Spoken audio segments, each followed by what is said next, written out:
Alors Kali Eskrima, ça va être un peu le fil rouge ce soir. On va en voir plusieurs styles. Exactement. Et là, donc le Pekiti, pour commencer, on en verra 4 au total.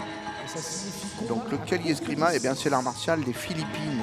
Parce que c'est les Philippines, c'est un grand archipel au-dessus de l'Indonésie et de la Malaisie qui a été conquis par les Occidentaux, les Anglais, les Espagnols, et qui a développé un art de combat assez spécifique.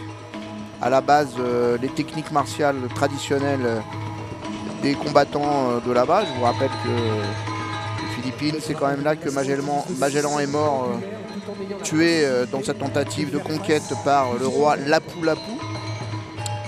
Vous connaissiez Lapu-Lapu? Non. Et ben voilà, vous apprenez que Magellan, d'ailleurs c'est un héros national dans les Philippines, comme quoi ça dépend d'où on se place pour regarder les choses.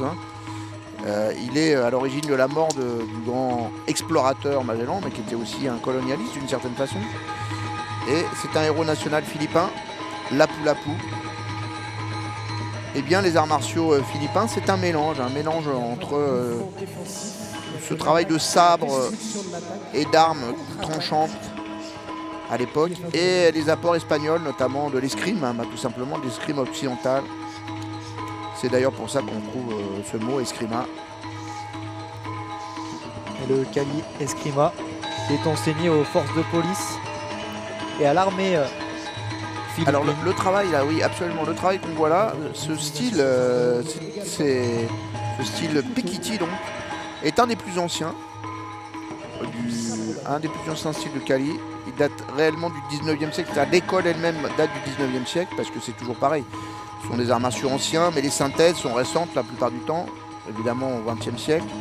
Et bien cette école-là date du 19e siècle, et elle est spécialisée dans le travail avec armes, comme c'est souvent le cas avec les écoles anciennes. Et bien on est toujours plus proche, c'est ça, oui, courte distance, du champ de bataille. Non mais je voulais dire de l'idée même des arts martiaux originels, c'est-à-dire de tuer les autres, pour être très clair.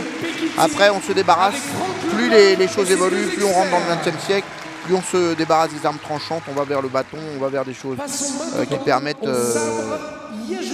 une adaptation sociale, entre guillemets, des arts martiaux.